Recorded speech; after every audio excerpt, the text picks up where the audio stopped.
Hello, so this is chapter 2 of the Google SRE workbook. There is the Google SRE book, and then there is the Google SRE workbook. So chapter 2 is the foundations. Here they define some metrics that you should define in order to measure your service. We won't read it. It's long, but if you have a little bit of experience, you probably know many of these things, but it's good to brush up.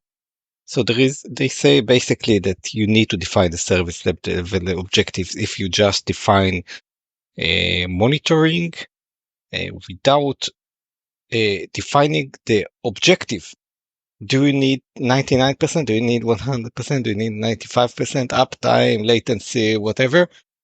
So we need to start with the objective and then get some agreement on it, and then measure it based on it.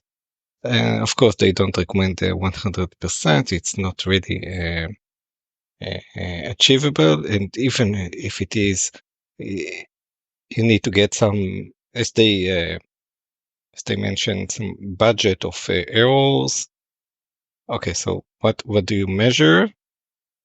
You have an SLI, which is an indicator of the level of service that you are providing. This can be number of successful HTTP requests divided by the total number of gRPC, number of search results that use the entire corpus divided by the total number of search results, etc., etc. Then you get their implementation, which could be a ratio, a histogram, and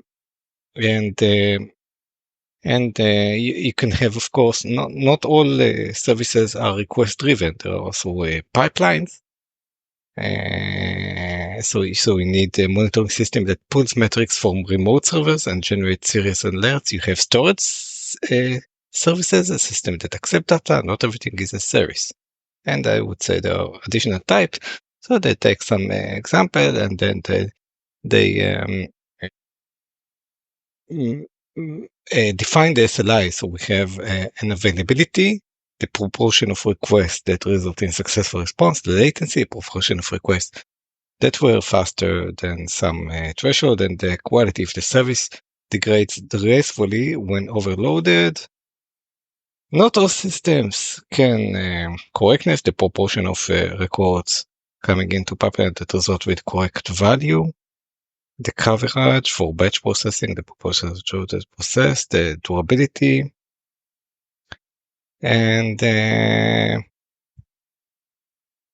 yeah, so then you measure all the SLIs. So we see here all the errors for some box that monitors everything. Here we see like GraphQL metrics. So we have HTTP request duration seconds, 0.1. So this would be 100 milliseconds, I think. And so we measure them, and then we get how much time we've been in each of them. We check the rate of the status, error 500 status of 7 days. See here that they use 7 rolling days.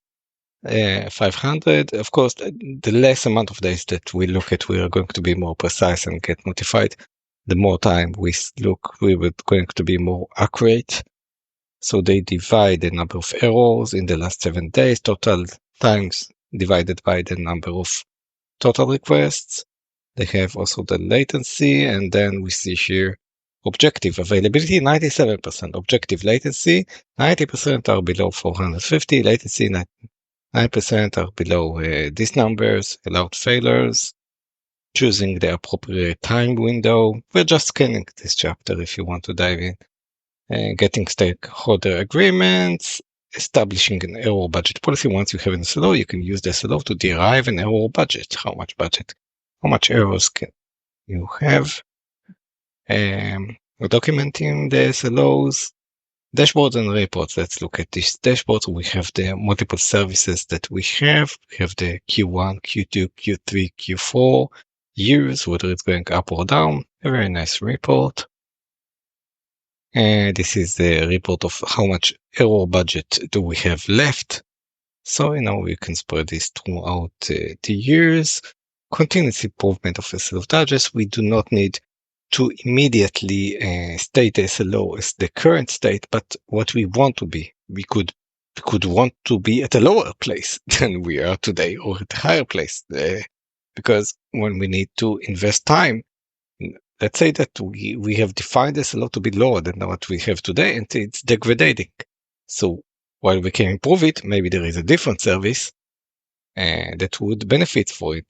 Tickets per day, reports, iterate on it, decision making on SLO and budgets,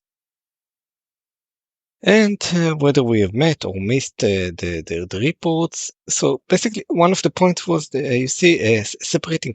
Not all customers are the same. We have premium customers where we want an increased SLO, and we have free customers where we want not the top SLO, and experimenting with relaxing. What if we relax our SLOs? Maybe there are some other things that we want to invest on.